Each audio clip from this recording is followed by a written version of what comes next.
આ મહારાષ્ટ્રના અકોલામાં રહેતા 10મા ધોરણના એક વિદ્યાર્થીની વાતથી આપણે શરૂઆત કરીએ. તેનું નામ વિઠ્ઠલ સંતોષ બોરડે. હા, બહુ જ હૃદયદ્રાવક ઘટના છે. બિલકુલ. અને જુઓ, તેને બોર્ડમાં 69% માર્ક્સ આવ્યા અને આ માર્ક્સ જોયા પછી તેણે આત્મહત્યા કરી લીધી. પણ સૌથી ચોંકાવનારી વાત તેની અંતિમ ચિઠ્ઠી હતી. સાચી વાત છે. તેણે લખ્યું હતું ને કે હું પાછો આવીશ સૌનો વહાલો બનીને. હા, બસ એ જ શબ્દો. તો આજના આપણા આ ગહન વિશ્લેષણમાં આપણે આ જ વિષય પર ચર્ચા કરવાના છીએ. આપણી પાસે કેટલાક ન્યૂઝ રિપોર્ટ્સ છે, NCRBના આંકડા છે અને નિષ્ણાતોના મંતવ્યો છે. આપણું મિશન એ સમજવાનું છે કે આપણી આ શિક્ષણ વ્યવસ્થા કેવી રીતે બાળકો માટે જીવલેણ બની રહી છે. એટલે જો આપણે વિઠ્ઠલના એ છેલ્લા શબ્દો પર ધ્યાન આપીએ ને, મારો મતલબ કે પેલું વહાલો બનીને, એ સ્પષ્ટ બતાવે છે કે આપણે બાળકોના મગજમાં એવું ઠસાવી દીધું છે કે ભાઈ પ્રેમ શરતી છે. એટલે જો માર્ક સારા આવશે તો જ. હા, તો જ તમે પ્રેમને લાયક છો. બરાબર. લેખક અલ્પેશ શાહ પણ તેમના એક લેખમાં બહુ સરસ રીતે નોંધે છે કે નિષ્ફળતા એ ક્યારેય જીવનનો અંત નથી હોતી. પણ ક્યાંક ને ક્યાંક આપણી સિસ્ટમ બાળકોને આ સમજાવવામાં સદંતર નિષ્ફળ રહી છે. પણ મારો સવાલ એ છે કે શું 69% ખરેખર નિષ્ફળતા છે? આ કોઈ એકલ દોકલ ઘટના તો નથી જ. આપણી પાસે જે આંકડાઓ છે તે ખરેખર ડરામણા છે. બિલકુલ. જો તમે NCRBના ડેટા પર નજર કરો ને, તો 2013 થી 2023 વચ્ચે ભારતમાં વિદ્યાર્થીઓની આત્મહત્યાના કેસમાં લગભગ 65% વધારો નોંધાયો છે. 65%?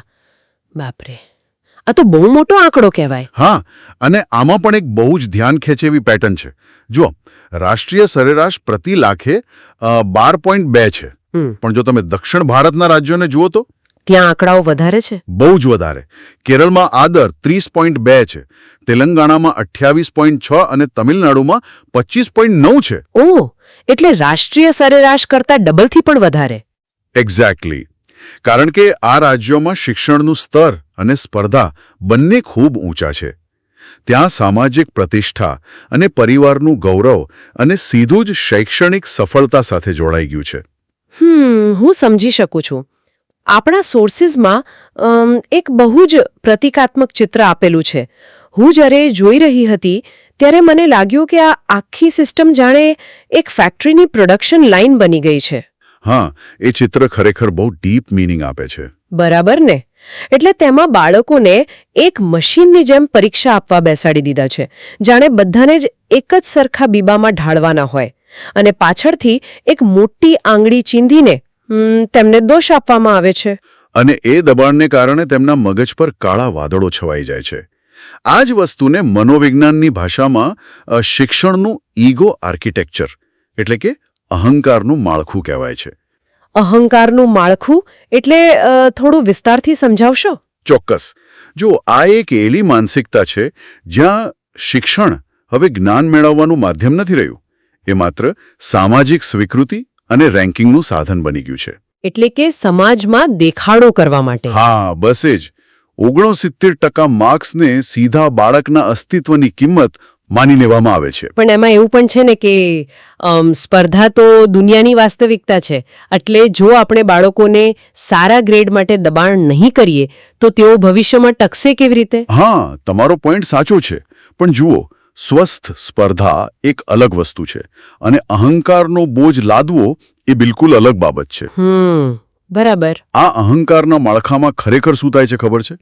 ઘણીવાર માતા પિતા કે શિક્ષકો પોતાની અંદરની ઉણપ કે અધૂરી ઈચ્છાઓને બાળકની સફળતા દ્વારા પૂરી કરવા માંગતા હોય છે. ઓહ, એટલે પોતાનો અહંકાર સંતોષવા માટે બાળકનો ઉપયોગ થાય છે. બિલકુલ.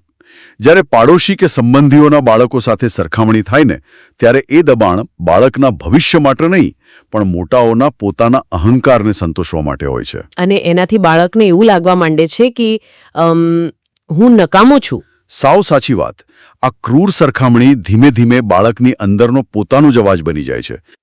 તો પછી જે ઊર્જા કંઈક નવું શીખવામાં વપરાવી જોઈતી હતી તે અહીં માત્ર રેન્ક લાવવામાં જ વેડફાઈ જાય છે. હા, અને બીજા કરતા આગળ નીકળવાની અસલામતીમાં પણ. એટલે આ માત્ર કોઈ માનસિક સ્વાસ્થ્યની કટોકટી નથી પણ આ આપણી આખી શિક્ષણ સંસ્કૃતિનું પરિણામ છે, જ્યાં નિષ્ફળતા એટલે જીવન ખતમ એવી માનસિકતા ઘર કરી ગઈ છે. આપણા સોર્સિસ પણ એ જ તરફ ઇશારો કરે છે. જ્યાં સુધી આપણે આ અહંકારના માળખાને નહીં તોડીએ ને ત્યાં સુધી આ આત્મહત્યાના આંકડાઓ વધતા જ રહેશે. આપણે બાળકના અસ્તિત્વને માર્કશીટથી મોટું સમજવું જ પડશે. બિલકુલ સાચી વાત કહી તમે. તો આજના આ ગહન વિશ્લેષણના અંતે એક પ્રશ્ન મૂકું છું જેના પર વિચાર કરવાની ખાસ જરૂર છે. ચોક્કસ. જો આવતીકાલે આપણી શિક્ષણ વ્યવસ્થામાંથી આ રેન્કિંગ, ગ્રેડ અને માર્કશીટ સિસ્ટમ સંપૂર્ણપણે નાબૂદ કરી દેવામાં આવે તો શું આપણો સમાજ બાળકોની સાચી ક્ષમતા અને તેમના વાસ્તવિક મૂલ્યને ઓળખી શકશે ખરો? બહુ જ સારો સવાલ છે.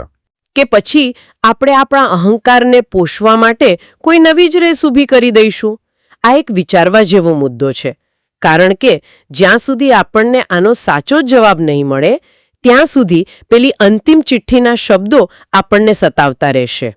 હું પાછો આવીશ સૌનો વહાલો બનીને.